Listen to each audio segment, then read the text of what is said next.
Shalom Bapak Ibu, Saudara-saudara sekalian dimanapun saudara berada. Selamat berjumpa kembali dalam tayangan Suara Apostolik. Hari ini kita akan membahas satu topik, yaitu tentang esensi pujian dan penyembahan.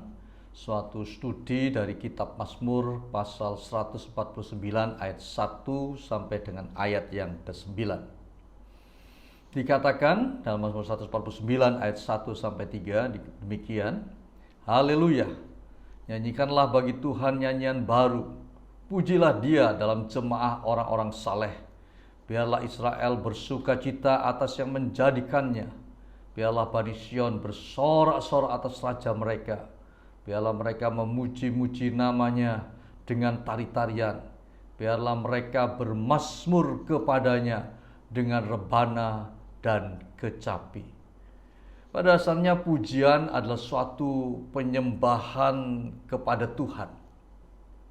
Di sini kita melihat bahwa ayat-ayat ini berkata tentang menyanyi, tentang memuji, tentang bersorak dan bermazmur. Kepada siapa? Kepada Tuhan.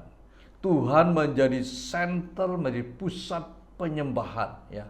Dan itu dilakukan dengan tarian, artinya dengan sebuah gerakan tubuh, dan juga dengan mempergunakan alat-alat musik disebutkan rebana dan kecapi. Tentunya dalam konteks hari ini bisa mempergunakan berbagai alat musik lainnya sesuai dengan zamannya, ya. Lalu tentunya semua ini dilakukan dengan segenap hati, dengan segenap jiwa, dan dengan segenap kekuatan. Jadi pujian adalah satu penyembahan yang berpusat kepada Tuhan. Disebutkan tadi, dikatakan bahwa kita menyanyikan sebuah nyanyian baru. Tentu kita bertanya, apakah itu nyanyian baru? Sedikitnya ada dua hal tentang nyanyian baru. Yang pertama, nyanyian baru bisa berarti adalah nyanyian yang belum pernah dinyanyikan. Ya, jadi kita selalu belajar sesuatu yang baru, ya. Belajar nyanyian baru, memberikan nuansa yang baru. Karena dalam nyanyian yang baru ada kata, ada kalimat, ada pengertian, dan tentunya semangat yang baru. Nyanyian yang baru juga berarti sebuah nyanyian yang muncul dengan sendirinya saat memuji dan menyembah Tuhan. Berawal dari bermazmur biasanya, sehingga kemudian mazmur itu menjadi sebuah nyanyian baru yang pada dasarnya merupakan luapan hati yang penuh rasa syukur kepada Tuhan. Pujian, pengagungan pada Tuhan, ya. Satu luapan syukur oleh karena kasihnya Tuhan dan karena perbuatannya, sehingga muncullah sebuah nyanyian yang baru, ya. Dan yang menarik, Mazmur pasal 22 ayat 4 berkata, padahal engkaulah yang kudus, yang bersemayam di atas puji-pujian orang Israel. Di ayat ini mengatakan waktu kita memuji Tuhan, maka Allah hadir di atas pujian umatnya. Luar biasa, ya. Pujian juga bermanfaat untuk menyenangkan hati Tuhan, ya. Dalam Mazmur 149 ayat yang 4 dikatakan, sebab Tuhan berkenan kepada umatnya. Ia memahkotai orang-orang yang rendah hati dengan keselamatan. Di ayat ini, setelah ayat 1 dan ayat 3 tadi yang berbicara tentang bagaimana kita memuji, bersorak, bermazmur, menyanyikan nyanyian baru, ya. Lalu dikatakan sebab Tuhan berkenan kepada umatnya. Artinya pada umatnya yang memuji Tuhan, pada umatnya yang menyembah Tuhan tadi. Sebab Tuhan berkenan.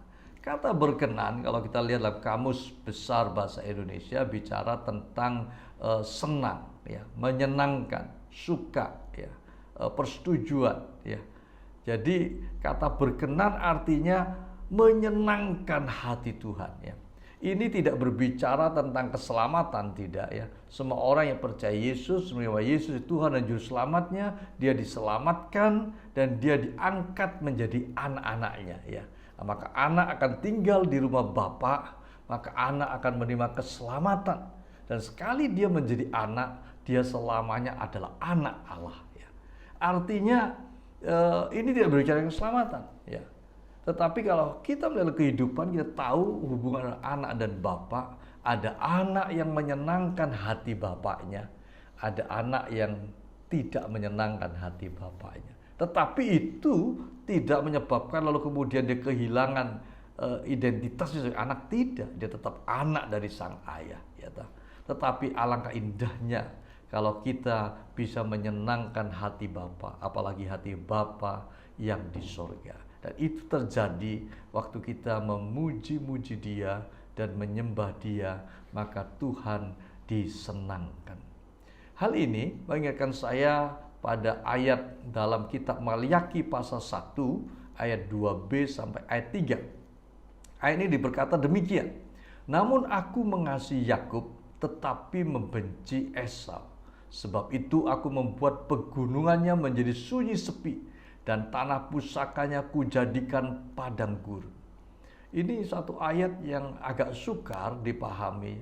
Kadang kita berpikir, apakah Tuhan itu demikian? Dia mengasihi yang satu dan membenci yang lain, ya.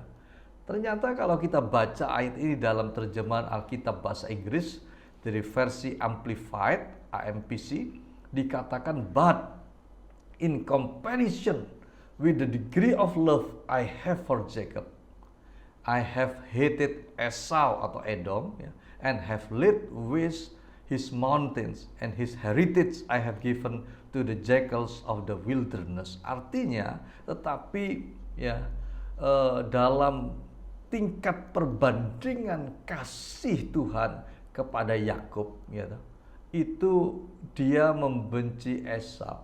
Jadi dia berkata bahwa sebenarnya perkataan mengasihi yang satu Yakub dan membenci Esau, dia berkata bahwa Tuhan punya tingkat kasih yang lebih besar kepada Yakub, ya.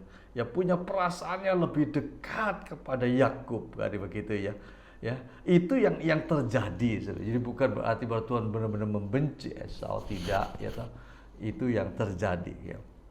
Nah, jadi kita melihat bahwa dalam bagian Alkitab lain dalam 1 Tawarikh 15 ayat 29, waktu itu Daud membawa tabut perjanjian, ya, dari tempatnya Obed Edom, dari rumah Obed Edom dibawa ke Yerusalem, ya. 1 Tawarikh 15:29 dikatakan demikian, ketika tabut perjanjian Tuhan sampai ke kota Daud, maka Mikal anak perempuan Saul menjenguk dari jendela, lalu melihat Raja Daud melompat-lompat dan menari-nari. Sebab itu ia memandang rendah Daud dalam hatinya. Jadi Daud itu membawa tabut Tuhan, ya, dari rumah Obed Edom itu. Dia sepanjang jalan dia menari-nari, melompat-lompat di hadapan Tuhan, ya, bersama dengan para imam dan orang Lewi yang meniup sangkakala, menaikkan pujian bagi Allah, dan Daud menari dan melompat-lompat, ya. Lalu dikatakan Mikal istrinya melihat, lalu kemudian dia memandang rendah Daud dalam hatinya. Lah di sini kita melihat bahwa kenapa Daud begitu rupa menari-nari, melompat-lompat? Karena dia bagian dari memuji Tuhannya, bagian dari menyembah Tuhan. Dia melakukan dengan segenap hati, ya. Orang melihat dia seperti orang gila, ya. Orang melihat dia seperti, sampai istri berkata dia merendahkan Daud melihat Daud melakukan seperti itu. Manusia melihat apa yang dilihatnya di depan mata, ya, tetapi Tuhan melihat hati, ya. Di sini saya percaya bahwa Tuhan melihat hati Daud yang begitu rupa meluap dan rasa syukur kepada Tuhan. Hati, sikap yang rendah hati di hadapan Tuhan. Seperti tadi Mazmur katakan, ya, Tuhan berkenan, sebab Tuhan berkenan, ya, kepada umatnya, ya, dan kepada mereka yang rendah hati, ya. Termasuk Daud yang rendah hati, dia datang ada Tuhan, memuji, menyembah Tuhan, tidak peduli apa yang orang mau katakan, gitu. Lah ini satu ekspresi hati yang luar biasa. Dan Allah sesungguhnya melihat hati umatnya lebih daripada sekedar ekspresi yang di luar. Ekspresi itu harus muncul di luapan hati. Tetapi kalau ekspresi itu dia mengeluarkan apa yang dalam hatinya, hanya ekspresi luarnya saja, itu tidak ada artinya di hadapan Tuhan, ya. Ya, sesungguhnya Tuhan melihat hati. Itu sebabnya lalu apa yang kita bahas tadi, kadangkala orang bertanya-tanya ayat yang sama dikutip lagi dalam kitab Roma ya, dengan satu judul yang berkata apakah Tuhan tidak adil ya. Dalam Roma pasal 9 ayat 13 sampai 16 dikatakan seperti ada tertulis, aku mengasihi Yakub tetapi membenci Esau. Jika demikian, apa yang hendak kita katakan? Apakah Allah tidak adil? Mustahil, kata Paulus. Mustahil. Mustahil Allah tidak adil. Allah adalah Allah yang maha adil. Sebab ia berfirman kepada Musa, aku menaruh belas kasihan kepada siapa aku mau menaruh belas kasihan, dan aku bermurah hati kepada siapa aku mau bermurah hati. Jadi hal itu tidak tergantung pada kehendak orang atau usaha orang, tetapi kepada kemurahan hati Allah. Jadi di sini Paulus menjelaskan lebih dalam lagi ayat dalam Maliaki pasal 1 tadi ya, tentang aku mengasihi Yakub tetapi membenci Esau. Tadi dijelaskan bahwa ini berbicara dan tingkat kasih Tuhan kepada Yakub yang lebih tinggi daripada kepada Esau. Ya. Di sini Tuhan berkata dalam kitab Roma ini bahwa Tuhan berlaku demikian bukan berarti dia tidak adil, tidak. Tetapi dia adalah Tuhan yang berdaulat. Dia akan menaruh belas kasihan kepada siapa dia mau menaruh belas kasihan, dan dia akan bermurah hati kepada siapa aku bermurah hati. Ini berbicara tentang hati Tuhan, dan dia punya kedaulatan untuk melakukan hal itu. Dan dikatakan hal itu tidak tergantung pada kehendak orang atau usaha orang, ya, tapi pada kemurahan hati Allah. Jadi tidak tergantung pada usaha orang, ya, tetapi sebenarnya lebih bergantung pada hubungan kasih ya, antara seseorang dengan Tuhan, ya, bukan usaha. Usaha kalau sekedar usaha luar, tindakan luar, tidak ada artinya. Ya. Kita tampak orang memuji Tuhan, orang menyembah Tuhan, orang menari bagi Tuhan, bersorak. Tetapi kalau hatinya tidak ada seperti itu kepada Tuhan, semua sia-sia, tidak ada artinya. Karena hubungan dengan Tuhan berbicara hubungan kasih. Dan hubungan kasih ya, itu menjadi penting. Jadi di sini Tuhan sedang berbicara tentang prinsip heart first, hati lebih dulu. Segala sesuatu dimulai dari hati. Bagaimana hati kita waktu kita mulai memuji Tuhan? Bagaimana hati kita waktu kita menyembah Dia? Bagaimana hati kita waktu bersorak kepadanya? Apakah kita lakukan semuanya oleh karena hati yang mengasihi Dia atau tidak? Nah, hati itu akan ditangkap oleh hati. Gitu. Kalau kita hanya berbicara, ya, berdoa dan akal kita ya mungkin ditangkap oleh akalnya Tuhan ya. Tapi kalau kita berbicara sesuatu dari hati itu ditangkap oleh hati orang lain ya. Seringkali begitu. Kalau kita berkhotbah, menyampaikan renungan, yang menyampaikan sekedar transfer knowledge ya, itu hanya sampai di pikiran orang itu. Tapi waktu kita menyampaikannya dari hati kita, maka orang biasanya terjamah tuh hatinya ya, terjamah ya. Apa yang kita sampaikan dari hati akan ditangkap oleh hati juga. Nah ini prinsip yang sama yang Tuhan ada. Heart first, mulai dari hati. Segala sesuatu yang dimulai dari hati itu yang bernilai di hadapan Tuhan. Esensi yang kedua ya, pujian itu adalah senjata peperangan rohani ya. Kalau kita baca Mazmur 149 ayat 5 sampai ayat ke-9 dikatakan, biarlah orang-orang saleh beria-ria dalam kemuliaan. Biarlah mereka bersorak-sorai di atas tempat tidur mereka. Ya. Nah ini menarik ya, saya punya pengalaman seperti ini puluhan tahun yang lalu waktu jadi panitia KKR Kasih Melanda Indonesia. Ya. Waktu itu saya jadi tim doa, lalu saya tidur bersama teman di kompleks di Senayan, di kompleks kompleks atlet di Senayan waktu itu. Dan waktu tidur itu saya mimpi bersorak-sorai di hadapan Tuhan. Gitu ya. Saya pikir wah ini ayatnya ini yang dialami ya. Baik, saya lanjutkan ini dikatakan biarlah pujian pengagungan Allah ada dalam kerongkongan mereka, dan pedang bermata dua di tangan mereka untuk melakukan pembalasan, untuk membelenggu raja-raja, untuk melaksanakan dalam mereka hukuman seperti yang tertulis. Jadi kalau kita baca di sini, ayat ini berkata bahwa puji-pujian itu, yaitu tadi bersorak, ya, atau pengagungan, ya, itu dikatakan seperti pedang bermata dua di tangan mereka. Kata pedang menunjukkan bahwa itu adalah sebuah senjata. Kita baca dalam kitab Efesus pasal 6 ayat 13 dan 17.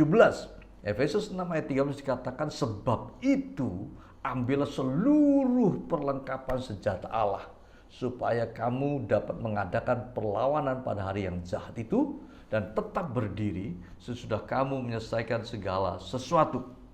Ayat 17 dikatakan, dan terimalah ketopong keselamatan dan pedang roh, yaitu firman Allah. Jadi pedang itu bicara tentang perlengkapan senjata Allah. Salah satunya adalah pedang roh, ya. Jadi pedang bicara tentang alat persenjataan. Dalam Ibrani 4 ayat 12 bisa dikatakan, sebab firman Allah hidup dan kuat dan lebih tajam dari pedang bermata dua manapun. Jadi pedang bermata dua dikatakan firman Allah lebih hidup dan kuat, lebih tajam dari pedang bermata dua manapun. Jadi kita bisa melihat bahwa pujian itu juga adalah senjata peperangan. Kita tahu bahwa banyak sekali pujian-pujian rohani itu bermuara, berasal dari firman Tuhan. Ya, banyak ayat-ayat firman Tuhan yang dijadikan pujian. Ya, ada yang ayat benar-benar ayat itu lengkap persis seperti itu dinaikkan sebagai pujian. Ada juga inti dari ayat-ayat itu yang masuk menjadi pujian, pengagungan kepada Tuhan. Dan itu merupakan sebuah senjata di dalam tangan anak-anak Tuhan. Senjata peperangan, ya, senjata peperangan. Dan kita melihat ada berbagai kasus, ada dua kasus saya ingin sampai pada saudara, yaitu dalam 2 Tawarikh 20 ayat 22, ya. Ini kasus ini adalah sebuah kisah tentang Raja Yosafat. Kita baca dulu ayatnya, 2 Tawarikh 20 ayat 22. Ketika mereka mulai bersorak-sorai dan menyanyikan pujian, dibuat Tuhanlah penghadangan terhadap Bani Amon dan Moab dan orang-orang pegunungan Seir yang hendak menyerang Yehuda, sehingga mereka terpukul kalah. Jadi di sini ini bicara pada zamannya Yosafat menjadi raja Yehuda. Lalu suatu hari dia menghadapi musuh yang menyerang dia, tidak satu musuh tetapi 3 musuh bersama-sama, yaitu orang Amon, orang Moab, dan orang di pegunungan Seir. Satu kekuatannya begitu besar, dan di atas kertas dalam perhitungan Yosafat tahu bahwa dia tidak bisa mengalahkan ketiga musuhnya. Karena itu kemudian dia datang kepada Tuhan. Waktu dia datang kepada Tuhan, ya, lalu kemudian di situ seorang nabi Tuhan, ya, seorang Lewi, ya, mendapat pengurapan dari suku Asaf, ya, namanya Yahaziel, ya, Yahaziel bin Zakaria. Lalu dia bernubuat, dia berkata, jangan takut, katanya, ya, jangan takut, karena kamu akan berdiri saja, kamu akan melihat saja bagaimana musuh-musuhmu akan dikalahkan, ya. Justru di situ bagian yang kita pegang dari ayat-ayat ini adalah lakukan bagian kita dan serahkan selebihnya kepada Tuhan, dan berkata, ya, kamu akan melihat, ya, kemenangan akan dinyatakan. Lakukan bagianmu dan Tuhan akan melakukan bagiannya. Apa yang menjadi bagian orang-orang Israel? Orang-orang Israel bagiannya adalah waktu mereka maju perang, dikatakan mereka bersorak-sorai, mereka menyanyikan pujian. Waktu mereka bersorak-sorai, mereka menyanyikan pujian, maka dikatakan dibuat Tuhanlah penghadangan terhadap Amon. Menarik, ya. Jadi bagian yang dilakukan oleh umat Tuhan hanya memuji dan bersorak-sorai, dan bagian Tuhan melakukan penghadangan pada saat itu juga. Jadi luar biasa. Pujian, penyembahan itu adalah senjata peperangan. Kita perlu mempraktekkan. Jikalau saudara menghadapi tantangan dalam pelayan saudara, menghadapi tantangan dalam kehidupan saudara, kadangkala maka saat seperti itu saat yang paling tepat untuk memuji dan menyembah Tuhan, menaikkan pujian, penyembahan, pengagungan kepadanya, ya, mengucapkan perkataan-perkataan janji Tuhan. Ya, sehingga pada saat engkau melakukan itu, maka peperangan terjadi dalam alam roh yang tidak saudara lihat, dan kemenangan menjadi bagian hidupmu. Ya. Kasus yang lain yang menarik ya adalah dalam 2 Raja-Raja pasal 3 ayat 15 sampai ayatnya yang ke-19 ya. Maaf, yang tadi itu bicara Raja Hizkia, yang ini bicara Raja Yosafat ya. 2 Raja pasal 3 ayat 15 sampai 19 ya. Raja Yosafat waktu itu menjadi Raja Yehuda ya. Dan suatu hari dia diajak oleh Raja Yoram ya, lalu untuk memerangi orang Edom, ya. Nah, sementara bersama itu dia bersama Raja Amon, lalu dia berkeliling, lalu dia berputar-putar di tempat di daerah itu ya, sampai kehabisan air ya. Kuda-kudanya tidak punya lagi air untuk diminum, orang-orangnya juga kehausan. Mereka berkata, wah, kita ini sudah akan diserahkan kepada musuh kita gitu, kepada orang Moab gitu. Waduh, bagaimana nih katanya ya. Di saat seperti itu lalu kemudian Yosafat berkata, tidak adakah nabi Tuhan di sekitar ini supaya kita bertanyakan firman-Nya. Lalu kemudian dipanggillah Nabi Elisa ya. Nabi Elisa datang ke hadapan Yosafat ya. Tadinya dia tidak mau untuk datang karena ada raja Israel ya, tetapi karena Yosafat maka dia datang ya. Waktu dipanggil datang, lalu kemudian Elisa berkata dalam 2 Raja-Raja pasal 3 ayat 15-19, maka sekarang jemputlah bagiku seorang pemetik kecapi. Pada waktu pemetik kecapi itu bermain kecapi, maka kekuasaan Tuhan meliputi dia. Kemudian berkatalah ia, jadi kekuasaan Tuhan meliputi dia. Meliputi siapa? Yang meliputi Elisa ya. Waktu pujian penyembahan itu dinaikkan dengan alat musik kecapi, lalu hadirat Tuhan hadir turun, lalu perkataan Tuhan datang kepadanya ya. Kemudian berkatalah ia, beginilah firman Tuhan, biarlah di lembah ini dibuat parit-parit. Sebeginilah firman Tuhan, kamu tidak akan mendapat angin dan hujan, namun lembah ini akan penuh dengan air, sehingga kamu serta ternak sembelian dan hewan pengangkut dapat minum. Dan itu pun adalah perkara ringan di mata Tuhan. Luar biasa. Juga orang Moab akan diserahkannya ke dalam tanganmu. Jadi waktu dia memetik kecapi, hadirat Tuhan hadir, lalu firman Tuhan dinyatakan, lalu Elisa berkata supaya orang Israel waktu itu dari kerajaan Israel, kerajaan Yehuda yang bersama-sama untuk membuat parit. Ya, itu bagian yang harus dilakukannya, membuat parit. Memang tidak akan ada hujan, tidak akan ada angin, tetapi Allah akan mendatangkan air. Wah, ini mujizat. Allah mendatangkan air. Ya, mereka percaya, mereka membuat parit, lalu benar air itu datang sehingga semua hewan, hewan pengangkut, hewan ternak sembelian bisa minum di situ. Bahkan orang-orangnya juga bisa minum, mendapatkan air. Ya. Dan kemudian, dan itu pun perkara ringan, kata Elisa ya, kata Tuhan lewat Elisa ya. Itu pun perkara ringan di mata Tuhan. Kenapa? Karena selain itu Tuhan akan menyerahkan orang Moab ya, yang akan mereka perangi itu akan diserahkannya ke dalam tangan.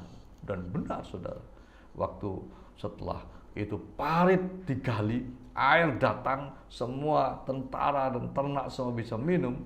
Keesokan harinya orang-orang Moab melihat dari kejauhan, sepertinya air yang diparit itu berubah seperti air darah. Mereka pikir, waduh, ini Raja Israel dan Yehuda ini saling berperang bunuh-bunuhan sehingga darah di mana-mana.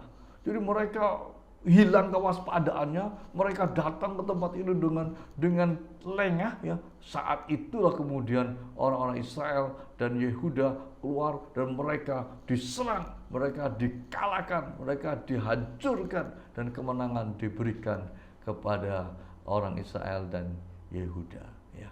Luar biasa. Karena apa? Karena ada pujian, penyembahan, ada peperangan waktu itu dilakukan. Itu adalah perkara ringan di mata Tuhan. Adakah perkara yang kamu pikir berat di matamu? Mengertilah firman Tuhan. Percayalah firman Tuhan. Di hadapan Tuhan itu adalah perkara yang ringan. Jangan pernah menyerah. Jangan pernah putus asa. Percayai firman Tuhan. Puji Dia, sembah Dia, ya toh, sampai hadirannya hadir memenuhi hidup saudara. Haleluya. Supaya olehnya kemenangan menjadi milikmu. Menarik ya, dalam perjanjian baru ya, satu kali waktu anak-anak memuji-muji Yesus, berkata Hosana, Hosana. Ya, waktu Yesus masuk ke Yerusalem, anak-anak memuji-muji Tuhan ya toh, karena mujizat yang dilakukan oleh Yesus. Ya. Maka orang-orang Farisi, ahli-ahli Taurat, ahli-ahli agama, mereka merasa kesal. Lalu dia berkata, tidakkah engkau dengar anak-anak ini yang memuji-muji engkau, katanya ya toh, berisik sekali gitu. Lalu apa yang dikatakan Yesus? Ya, dalam Matius 21 ayat 16 kata Yesus kepada mereka, aku dengar. Yesus, aku dengar. Belum pernahkah kamu baca dari mulut bayi-bayi dan anak-anak yang menyusu, engkau telah menyediakan puji-pujian. Wah, luar biasa. Jadi dari mulut bayi, dari bayi bahkan sama anak-anak menyusu ya, dari mulut bayi dan anak-anak yang menyusu ya, engkau menyediakan pujian. Dan ayat ini dikutip oleh Yesus dari Mazmur pasal 8 ayat 3. Mazmur 8 ayat 3 dikatakan, dari mulut bayi-bayi dan anak-anak menyusu telah kau letakkan dasar kekuatan karena lawanmu untuk membungkamkan musuh dan pendendam. Jadi rupanya dari dalam hidup seorang bayi atau anak itu sudah diletakkan oleh Tuhan dasar kekuatan. Kenapa? Karena lawan Tuhan, ya. Karena musuh. Jadi Tuhan tahu bahwa setiap hidup kita ini kita akan berhadapan dengan musuh dan kita akan masuk dalam peperangan.